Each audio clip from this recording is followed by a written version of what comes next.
Stop messing around, stop fooling around, stop delaying, stop procrastinating. Get up, get out, get it done. Everything is possible, nothing is a problem, and anything can be overcome. I just get my ass up out of bed, I get my shit together, and I get out and I start the fight. And that will transform you from a mere mortal into a superhuman being. I've never, ever, ever met anybody who told me that they got rich watching their IRA or their 401k.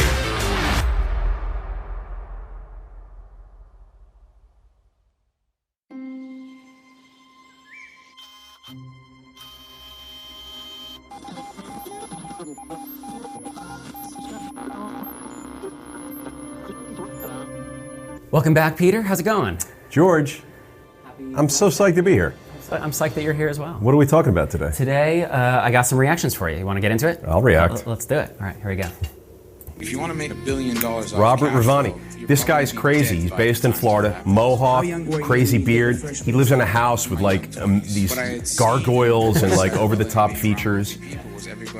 Yeah. Cash flow. Well, he's running around South Florida paying a lot of money, top dollar for every piece of high-profile real estate he can get his hands on. So he's not looking for cash flow. He's looking to build his equity and have his appreciation. George, me, I look for both. I mean, I have to have cash flow out of the box.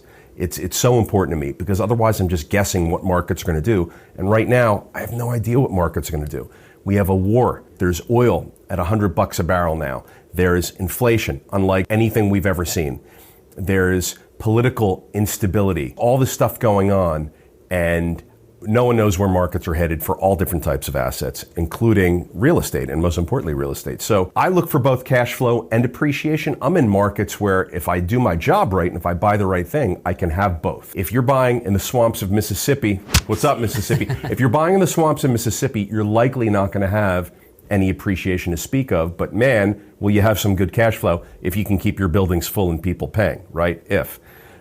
Whereas in urban centers and major metropolitan areas and major MSAs, you'll likely have a little bit less cash flow or a lot less cash flow, but a much higher probability or possibility of having some appreciation down the road with your real estate. Because these areas are very populated, everything's in high demand, there's nowhere to live, there's nowhere to work, there's nowhere to warehouse, there's nowhere to get self-storage, all that stuff is very, very few and far between in major MSAs. So that's going to push pricing higher and cash flow lower. But Robert's out running around. He's spending a lot of money on every piece of trophy real estate he can find. He doesn't care about the cash flow today. He cares about the cash flow down the road and the appreciation, more importantly, down the road. George, I got to have a little bit of both. I'm not as risky as that. I'm a far more conservative investor. I need cash flow. I need yield. And I need to have ways to force appreciation or realize appreciation. So, but he's a gunslinger. I mean, everything about this guy is like, superhero status with the way he dresses and the way he talks and how he's rolling and the stuff that he's buying. I'm more conservative than that. Yeah, the house is wild. I think I'm probably older than him, which is why I'm more conservative, but he's out buying all these trophy assets and Class A properties, and looking the way he does, he's like turning heads, and he's an interesting guy. He's an engaging guy. I follow him. I've seen him before in social media and at other real estate events, and he's definitely a high-profile Daily Cash Flow gunslinger. Wow, yeah, that'd be fun. He's maybe I'll grow a mohawk, and then that'll be my funny thing. I'll take off my hat, and they'll be like, "Oh, Siegel, you have a mohawk," when you're usually bald. I'm definitely into that. Maybe people would think that was funny. Yeah, 100%. Cool. Well, that's the only reaction I have today because we have a lot to talk about at the table. So let's go. Let's head over. All right.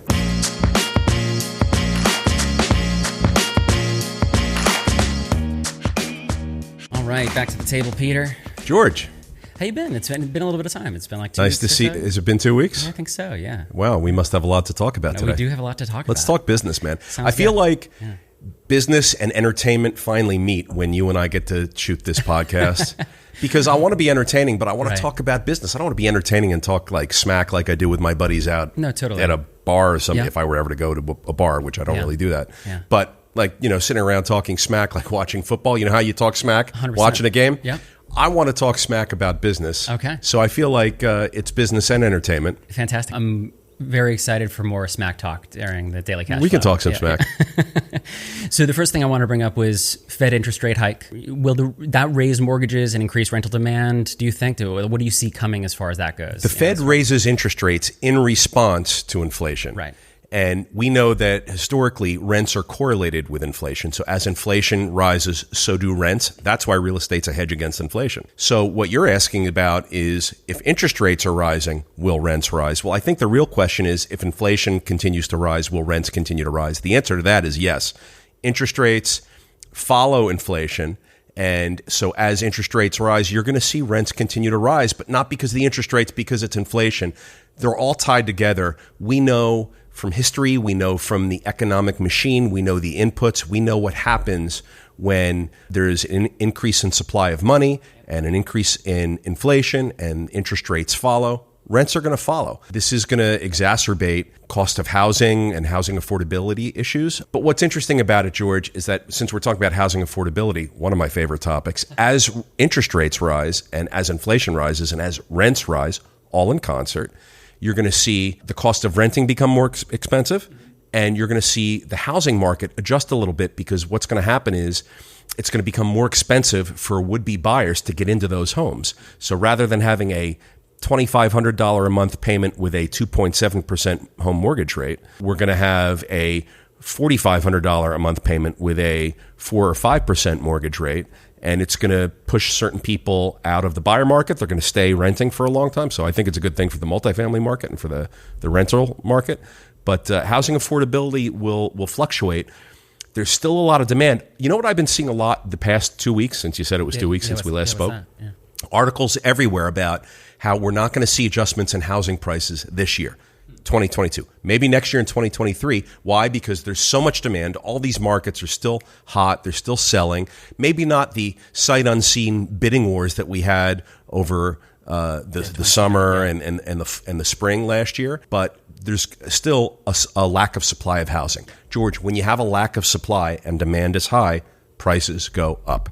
People are saying that condition is going to persist through this year and then maybe back off in 2023. I don't know. There's a lot of things going on right now that are going to dictate housing affordability. Yeah. We had a lack of supply before the pandemic, so it's nothing new. This just sort of revealed it, this pandemic environment that we're in now. There's nowhere to find yield, so we're seeing that too. People are buying single-family homes, condos, and apartments and renting them out because they just want to secure their real estate, and maybe they'll move in 10 years or something like that after they get 10 years worth of rent. I mean, you mentioned no yield. Like even with the impending interest rate hike, banks are flush with cash, and it seems like a lot of people are talking about how there's not going to be any yield on those savings accounts. The banks have never been more flush with cash, and they're lowering the deposit yields. Yeah, exactly. You would think that they would hire them. Yeah. That they would hire them. Yeah. You would think that they would increase them. Yeah. See, that's where you got to talk the smack. Right. So you say, Peter, I don't what think. the fuck? Yeah, I don't think the language that you're speaking is.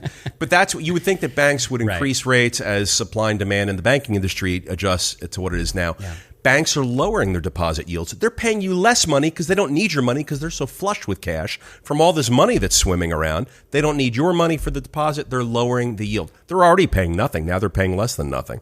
It's crazy. But yeah, the banks don't need it. Do you think that'll increase banking customers, investing directly instead of this kind of middleman? I think there's a lot of things. Yeah. So now you're talking about whether the consumer is going to continue to do business with the banks. Yeah. I think banks are a short, I think branch banking is a short for the medium to long term. Mm-hmm. I think that right now we're in a world where there's Chase banks and Citibanks on every street corner everywhere, sometimes more than one. It's crazy, right? If you live in a city, you'll see like a Citibank here and a Citibank here, and then on the other corner is Chase. And I mean, they're like every corner. I think that's all going to go away or change drastically. I think branch banking as we know it is completely done. No longer are you going to need to walk into a branch to cash a check, to withdraw funds, to make payments on anything, to shop for those products that you need like a home mortgage or a car loan or anything. Why? Because the consumer has more access to these types of products without traditional branch banking providing it to them. DeFi is coming, and it's coming fast. Let me tell you, it's already out there. But in another 5 years, 10 years, as DeFi proliferates and grows, you're going to be able to get rates on home mortgages and auto loans and deposit accounts way better than branch banking in its traditional form has ever been able to give us. Yeah. It's going to be nuts. So I think it's going to be an interesting, I think maybe we've even spoken about this before. Yeah. I'm remembering, but I think that there's going to be a reshuffling of the deck. All of these banks that sign leases on corner retail spaces, they're going to have to repurpose those leases or sell them. Yeah. I don't think there's going to be a lot of branch banking. And yeah, George, I think the consumer is going to find other ways to do what it needs to do with its money. Yeah, I mean, the thing that you've brought up a few times on this podcast, for sure, and then multiple times personally, is the banks don't save that money that we save with them. What do they do with the money when you deposit money in the bank? What do they do with it? They invest it. And so it just seems natural that as customers become more aware of that, they would do that instead of giving it to the bank. There's so many opportunities for the regular common investor, whether you're accredited, whether you're non-accredited. There's so many more opportunities today to be an investor than there was 5 years ago. As soon as 5 years ago. Yeah. And certainly even 10 and 20 years ago, there was nothing. You had to be an accredited investor to do all of these things and invest in own income-producing real estate. And maybe you had a stock account, and certainly you had a 401k because that's the product that they create to keep you locked in. There's so many opportunities today. I can think of 20 or 30 just off the top of my head between Acorn Stash, Robinhood, Happy Nest, Ground Floor, Cadre, all the crowdfunding sites. There's so many different sites that specialize in offering the common person through an electronic digital web platform the ability to invest $10, $100, $1,000. I mean, this is great stuff. It's going to start teaching us all how to think like investors, how to think like owners, and how to be investors. Our schools don't teach us this. Our government doesn't want this to happen. So I think this is a good thing that there's all these different platforms now to become an investor. Just obviously be careful. You don't want to rush into anything and spend money on anything and invest in anything. Educate yourself. But I think the fact that it's available to the consumer, to the average regular person out there, is only good. They're going to need banks less. They're going to need less banking services. And the banks are going to have to retool their entire business models to keep up. Well, and the fact that you don't have to be an accredited investor now allows you to test the waters a bit more and invest in small amounts, see how it works, and learn a little bit in a less risky format rather than millions and millions of dollars. You can own a part of a REIT. Yeah. I mean, Happy Nest for as little as $10 pays you 6 or 7%. Yeah. Disclosure: I'm involved with Happy Nest. I'm on the board of directors. But the reason I chose to be involved was because I think it's a great thing. Yeah. It democratizes investing for everybody out there. Yeah. Ground Floor is another one. You can get even higher returns. Ground Floor places commercial debt on real estate. So, and again, as little as $10. Yeah. It's an amazing thing. So these opportunities are out there. Find them and start thinking like an owner. Start thinking like an investor, because that's what you need. You got to change the mind first. The action's got to come next. And when you do that, you're going to start the path out of the rat cycle that you're maybe in right now. Totally. So keeping in the bank conversation, you heard this thing about Bank OZK?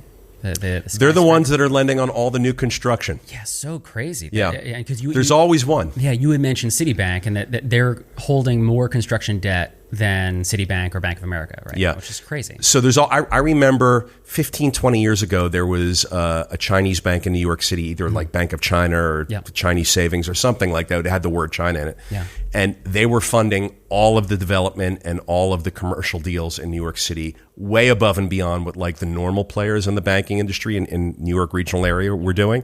They were like the standout. They had like billions and billions more than like the next guys combined. And so it seems like Bank OZK is now the new Bank of China, which has stepped in and they're lending on all the construction projects. It might be a little risky if they're a smaller bank. I don't know enough about how many assets that Bank OZK has and who's backing them. But look, the banks are in business to put money out on the street. You just said it yourself a second ago. Right. When you put your money in the bank, they don't just hold it, they invest it. So they're paying you under 1%, and they're putting that money out and lending it and securitizing it for 5, 6, 7, 8, 9, 10%. And that seems like a pretty darn good deal. Look, if I could pay you 0.1 of 1% and turn around and lend it at 5 or 8%, I'd do that all day, wouldn't you? Sure, you would. That's like a 5,000% return on your money. So that's how banks make money. There's always one bank that's the standout. So if you're looking for a bank to fund your business or your venture or your building, keep looking around a lot if you're not finding the terms you want. There's always one who will do it. Yeah. So this is something you kind of brought to my attention, but I'd seen it in some of the headlines. The ECNY, it's the electronic payment system. Yeah. That China had that electronic payment system, and it didn't end up going through as well as they had hoped. But it was it's early. Yeah, it was a big question mark in the beginning because for years and years and years, Visa has been the only way to do that. So, what did you think about that? Well, I think that Visa and MasterCard are another one that's under attack. Why? Because there's new competition and new players in the e-payment space. And it's so easy for people to pay not using Visa and MasterCard. There's Apple Pay, there's all sorts of other ways that are growing and coming into the scene. Crypto and e-payments with crypto technologies is one way. The countries are developing their own. China, you just mentioned. So Visa and MasterCard, like the traditional banks that have branches everywhere, they're going to be under attack because their business is going to change very rapidly. And it might be 5 or 7 or 8, 10 years, but hey, that's rapidly. Let me tell you, these companies, they don't move so quickly. The huge companies lack the agility and the flexibility of smaller entrepreneurial-driven corporate cultures.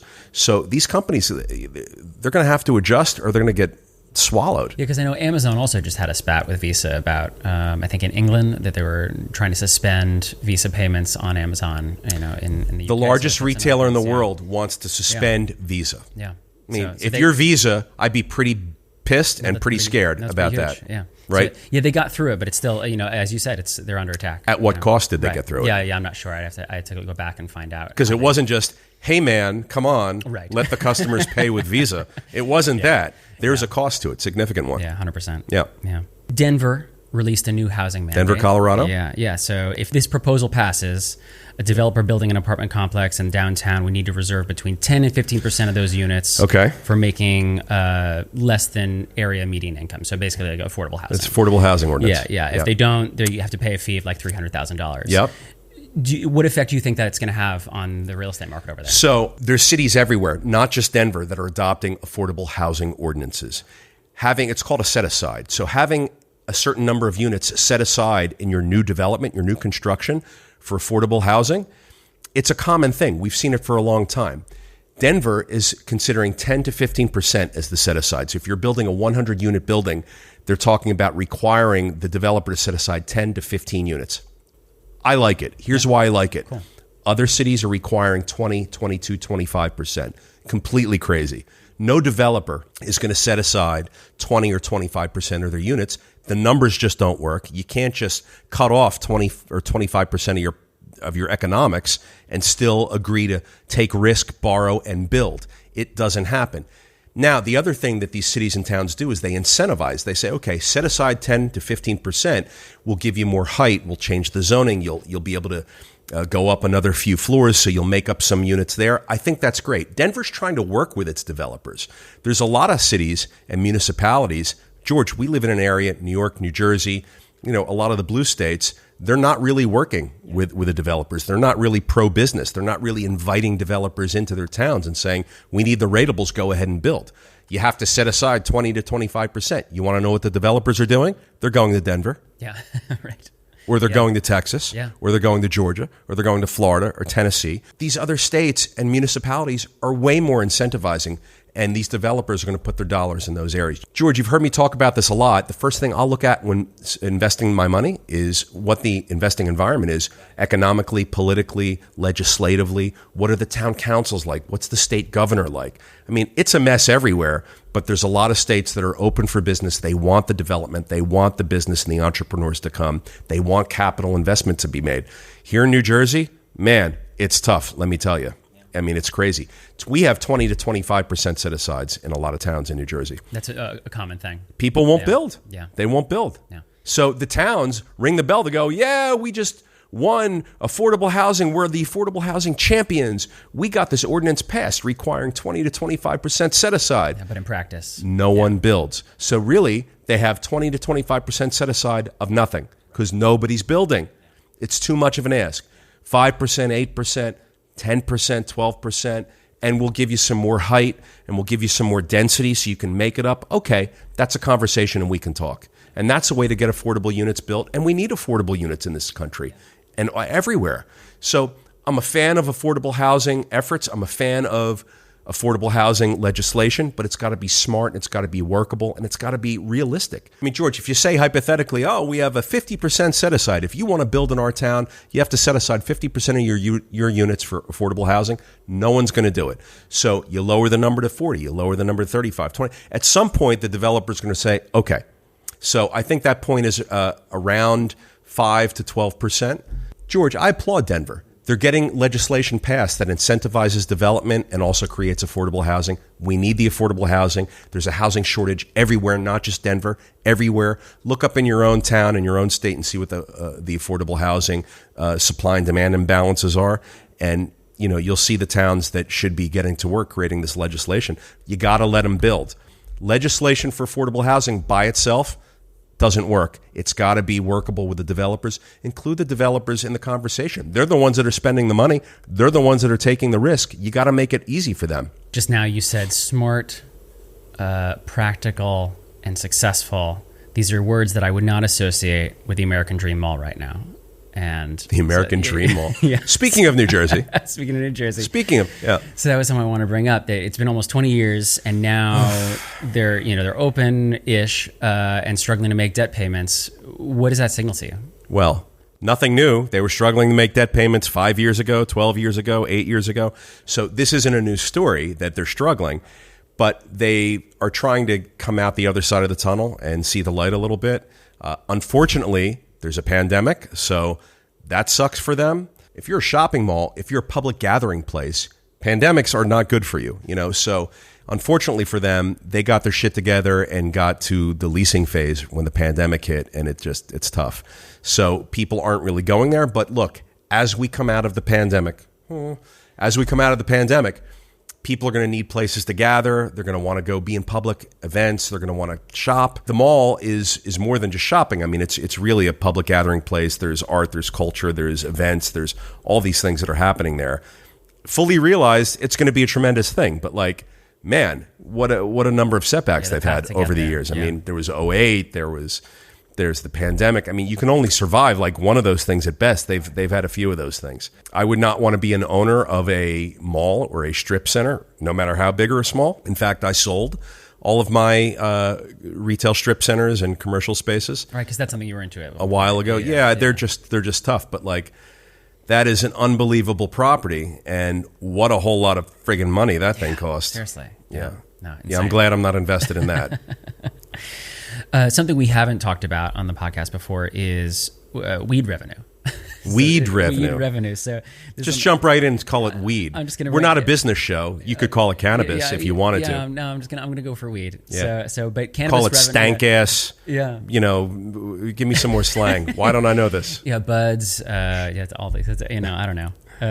So cannabis revenue higher than alcohol in Massachusetts this year. Are you surprised? I'm not surprised. Alcohol's been around for 2,000 years. Yeah. How do you see this playing out for the industry?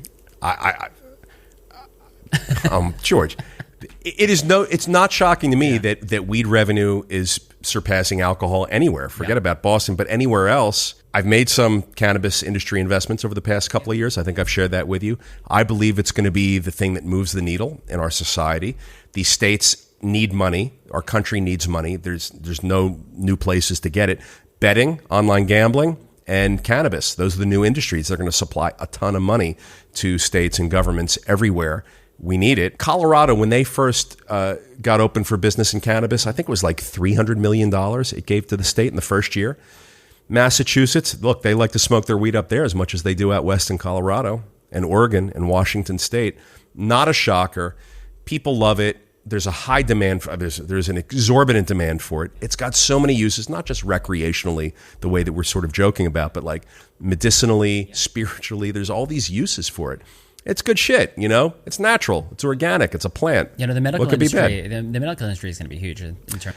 Well, it would be huge, although the pharmaceutical industrial complex, I'm sure, doesn't want that. But they're going to get involved too, because they're going to want a piece of that. No, I'm sure we'll have a new Pfizer version of cannabis coming out. I'm just surprised that you didn't say to me that weed revenue surpassed alcohol revenue by 40 times. Right. Yeah. Because I believe that that's coming. Yeah. No, totally. Well, and it's still early. Yep. We're in the first inning of this. Yeah.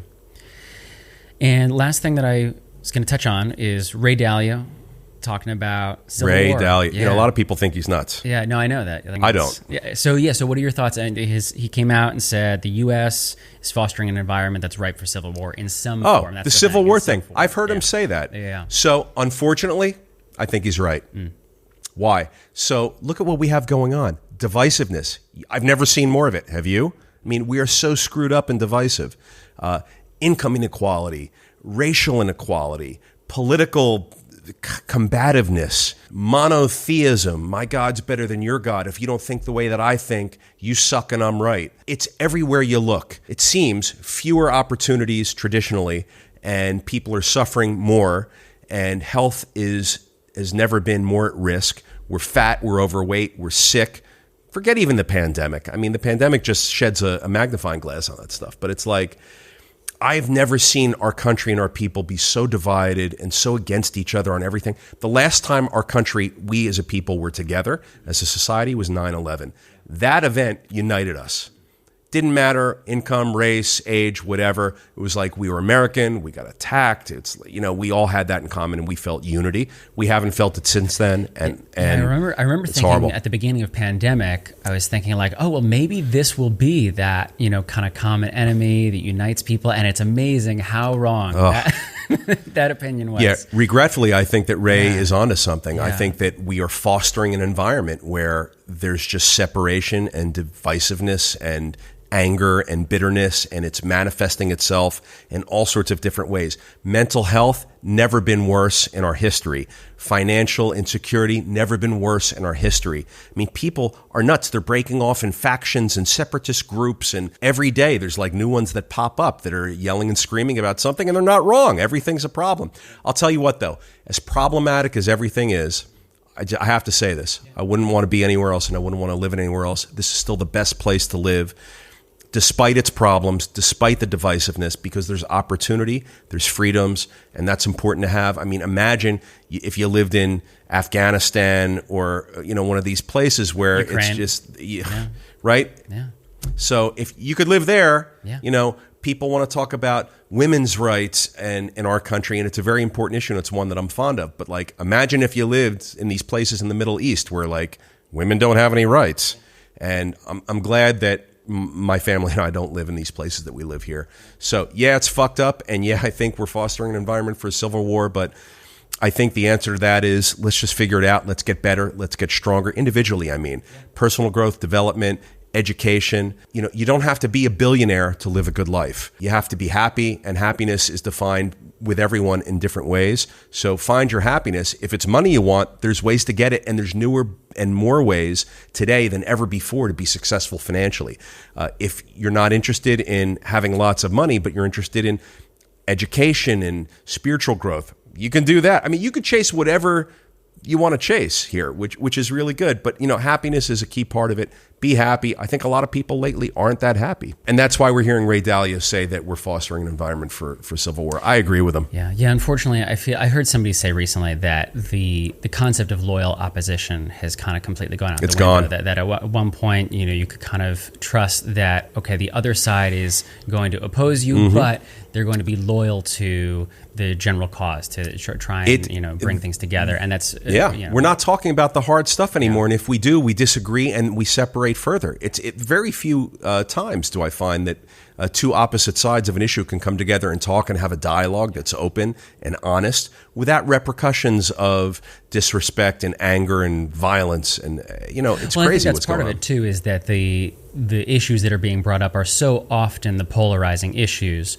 which are important and do need to be talked about, but that there are other issues that are also very important that we could come together on, and oftentimes we don't. We don't. Most of the time we don't. And so that's the thing. I think a friend of mine recently talked about how we're all often forgetting that the other person is afraid. You know, that we're saying that we're afraid. Oh, I like that. We're often reacting to our own fear, but then also forgetting that other person is probably reacting because they're afraid. That sounds like some jungle animal analogy. Like, interesting. You know? Yeah. Like the aardvark is afraid, and the lion. Well, the lion's not going to be afraid of the aardvark, but it sounds to me like, well, I think it's a good point. We never know what the other person's feeling or going through, but we have to assume that they're concerned and afraid, as well. I feel like you brought up the jungle thing. I think we need Richard Attenborough's voice, or David Attenborough. Sorry, Richard's the actor. David Attenborough's voice to come on and say. Can you put it up right here? Let's do an audio tag and make that happen. And so, here we observe a wild United States in its natural habitat, on the brink of civil war. And yet, we relish the idea that with hope and perseverance, it may live to see another day. All right, well, that's what I got today. Anything else you want to? I have a Zest Quest for you, George. A Zest Quest. Yeah. Let's go. What drives your fashion decisions? I noticed that today you look very hipster-like, which I'm happy and proud about, but you're not wearing the loud, bright primary colors. You're more toned down. Yeah. And it's a warm, sort of sunny day out. It's 70 degrees around here in February, so that's atypical. Yeah. Tell me about what drives your fashion decisions. I feel like it's often based on frequency. So can we get a picture of George up there right now? Thank you. But yeah, it's often frequency, I think, that if I have if I've worn a bright color the day before, I'll often do a toned down color the day after. And I thought you were talking about like spiritual frequency or audio frequency. No, I wish that was as esoteric as you're just talking about how many times a week you do laundry. Yeah, no, totally. Yeah. So that, I think with the hat I often wear because if I just wash my hair and it's a little bit messy. So I feel like that, brings it in together. And then the bracelets are things I've gathered over time. So George Robson, everybody, the world wants to know. Here you have it. George, your fashion example. Follow him. Feature me in T Magazine next week. Yeah. Cool. All right. Well, thanks so much, Peter. I'll see you over in Q&A. Thanks, everybody.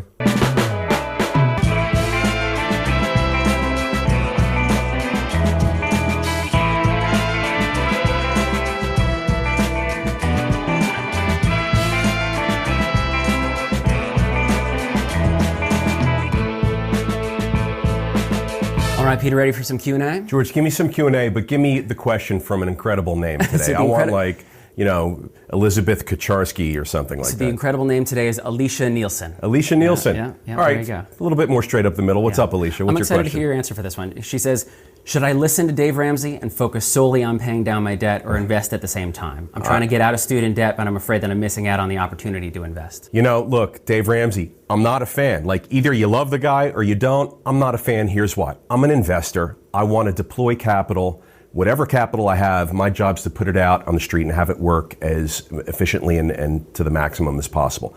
George, I use debt often, almost always. And we always hear the phrases good debt, bad debt. Well, George, I deploy debt all the time, and it's good debt. The reason is because the debt is serviced by the income that the asset generates, and I'm able to deploy less capital into that asset because I can obtain leverage. We've spoken about how in multifamily, we can get 70, 75 LTV, loan to value. No other business can give you those types of LTVs.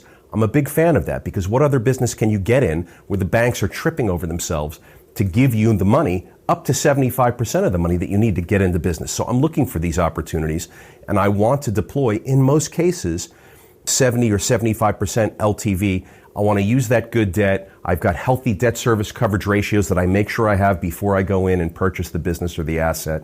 And I know that I can service my debt and my mortgage with a high degree of confidence and a high degree of probability and likelihood that I'll continue to pay that mortgage month after month after month forever and not have any issues and enjoy all the cash flow that comes from that. So no, I'm not rushing to go pay down debt. So should you wait to invest? I want to deploy whatever capital I have as quickly as possible into an asset that's generating income for me. I want to make a good investment decision. I want to underwrite it well. I don't want to rush into the investment, but I want to get my money out of the banks and I want to get it into income producing assets, businesses, real estate, what have you. So for me, George, I want to be an investor, not a saver. I want to be an investor at the business level, not a borrower of debt at the consumer level, where I'm getting auto loans and home loans and credit card debt and student debt and all of this stuff.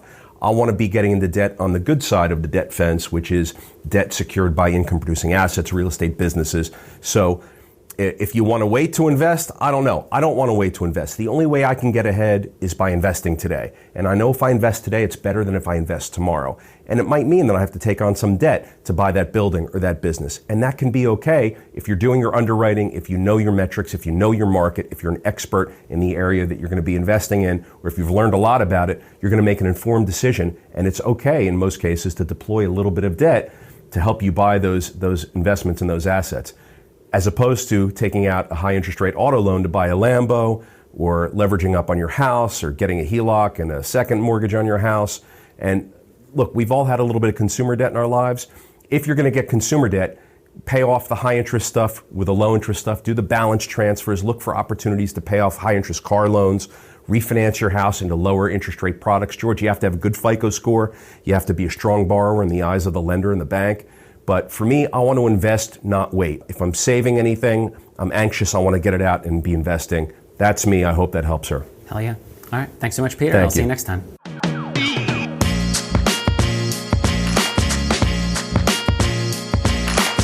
If you like what you just heard, you can subscribe to The Daily Cash Flow on iTunes or wherever you listen to podcasts. And we'd love it if you left us a review.